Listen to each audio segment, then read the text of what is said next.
women not teaching their daughters to be wives. No. Guess what we teaching them? To be independent. And unfortunately, that's exactly what I'm teaching my child. But you get what I'm saying? Yeah.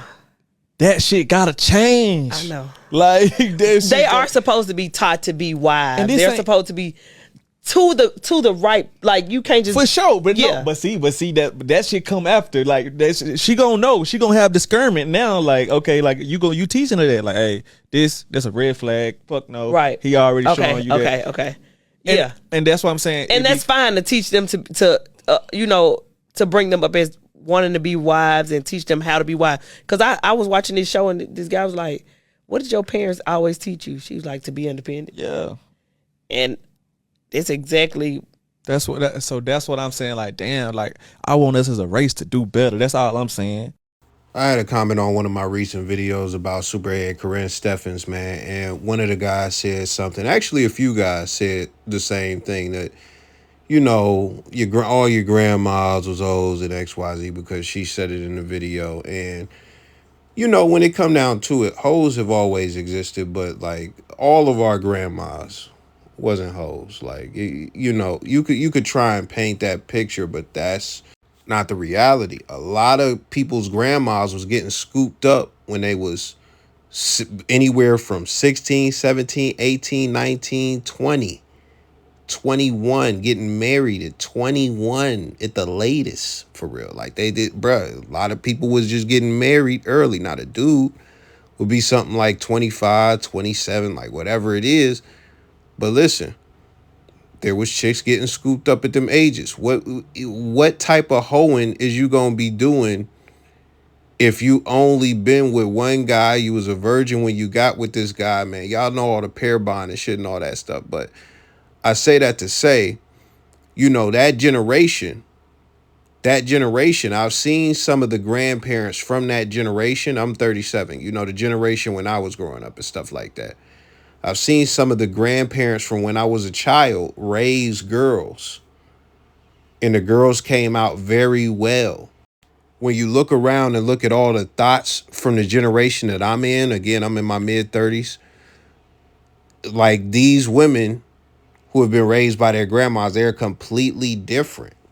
Completely different. Now, I'm not saying all grandmas is built equal and that all of them is, but listen, to get those types of results, it takes a specific type of action. And I wish I could tell you, I wish I could sit here and tell you what they instill in them girls, what it be, what it is, XYZ. I cannot tell you 100%.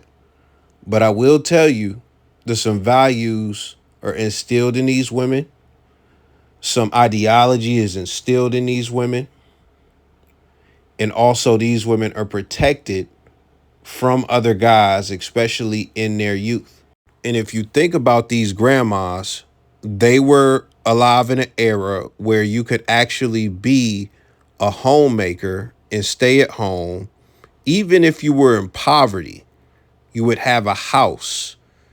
Your husband would go out and he would work and he would bring home the bacon, and you got 12 kids or whatever all running around the house, and you still doing the homemaker thing. You still raising the kids. You got a master's in raising kids for real because you are the caretaker. You are around these kids all the time. Now, when that is a standard, you don't have no choice but to become a good homemaker. And guess what? You're going to pass certain things down to your daughters as far as being a homemaker. And even then, they're going to see the example that you set. And with the next generation, they could actually pick up on some of the mistakes you made and become better than you at homemaking and stuff like that. But as far as the results that we have now, when you look at feminism, what does feminism teach? It teaches two things that are very detrimental and make this damn near impossible with this generation. It teaches one, independence. You do not need a man. You do not need a man. Your great grandmas needed men. You don't need a man. And guess what? You can be independent. So that's the first thing it teaches you. You don't need a man. The second thing is sexual liberation. So now that you don't need a man, you don't need to stay pure. You can go and have air quote fun, which fun is drinking liquor, smoking weed, doing Xanax and all that shit right before you get an assortment of stiff cocks just jammed into you. That's what fun is now. And that's what sexual liberation is. Nobody can judge her. She's allowed to do that. That's normal. That's how it's supposed to be. She's supposed to get the cocks jammed in her. That's what it's supposed to be. That's what they're trying to tell you. So when you look at those two things, it creates very damaged, incapable women. That's what it does. But let's take it even a step further than that. When you look at the way that the economy is set up right now,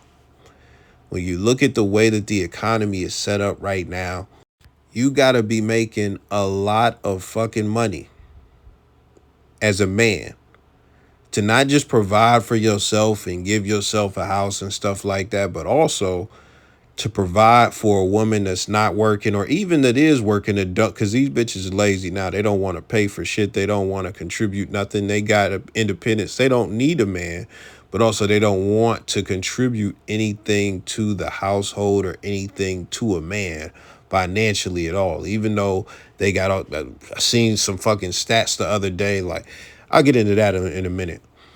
But yeah, so, as a guy, to be able to, afford a house, a wife, and some kids, and also just to even sustain your own life, just as it's gonna be a very high ticket for an individual.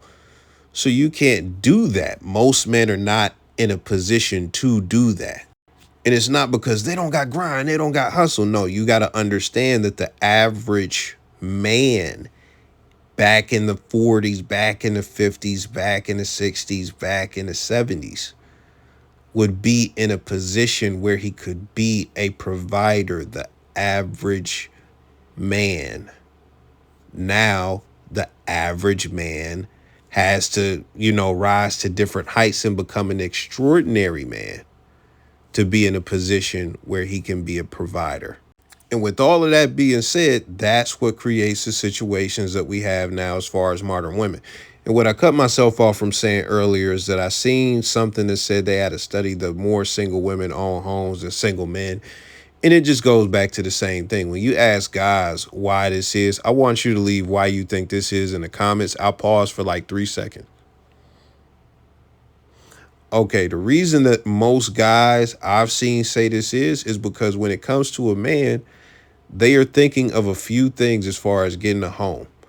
First off, you don't want to get a home until you got a family or a woman. You don't want to get a home and then move her into the house and stuff like that. The second thing is affordability. Some people cannot afford a house.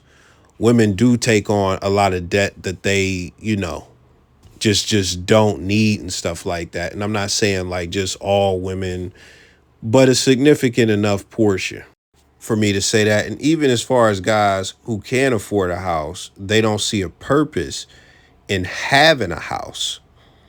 As far as monetarily, they may be in a great financial position, but it's like, I could pay for this apartment. Well, right now, I'll be honest, the apartment rent is becoming as much as a mortgage nowadays. So it's like, what the fuck? And it depends on where you live, but like it's really got like that in the past since post-pandemic. But really, most of it is good. I've even had somebody say like, they want to wait till they get a wife so the wife can pick out the house and stuff like that, et cetera, et cetera. But listen, it all comes down to, when it comes to this whole independence thing, the way that men think is, okay, if you give a man a bunch of money or a high salary and things of that nature, he's like, okay, I am straight now. I am good. I can survive, et cetera, et cetera. Now I am in a position to provide for a woman and have a family. I am in a provider position. That's how most men think instinctively. The modern woman has been hammered with all this independent shit. So when the modern woman gets money, what they think is, yes, now I have money. Now I have independence for men. Now I don't need a man. don't need a man for nothing. So a lot of them are getting these houses like, I'm not waiting on no man to get no house. I want a home right now. I want all this shit right there. And they just want it. They just want it. So they gonna go and get it. And if she get a man, he got to get her another house. XYZ, XYZ. But listen, man, I understand what it is, man. I could tell you, oh man, raise your daughter a certain. It don't matter. We cooked. We cooked. The influences that, you know, feminism, politics, just media in general, from the entertainment industry, music industry, the movies, everything, just even fashion and just magazines and different influencers are online. Like, it's so deep and powerful as far as the infrastructure that pushes these influences. So when you look at it, you know, that is what we would be fighting against if we were trying to make it better for the kids of the future. Because this is the thing, these hoes that you see out here, they're cooked. It's over. It's over for them.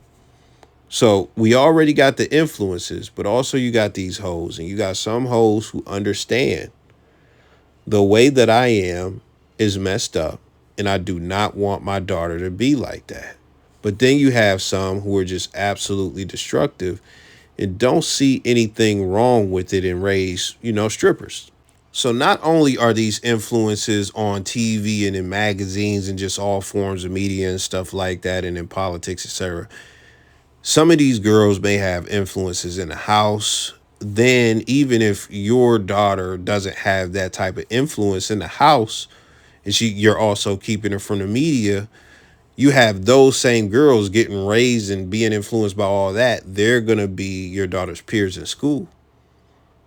So she's going to be exposed to that. And then it's like, it just, it's too much to fight against, bro.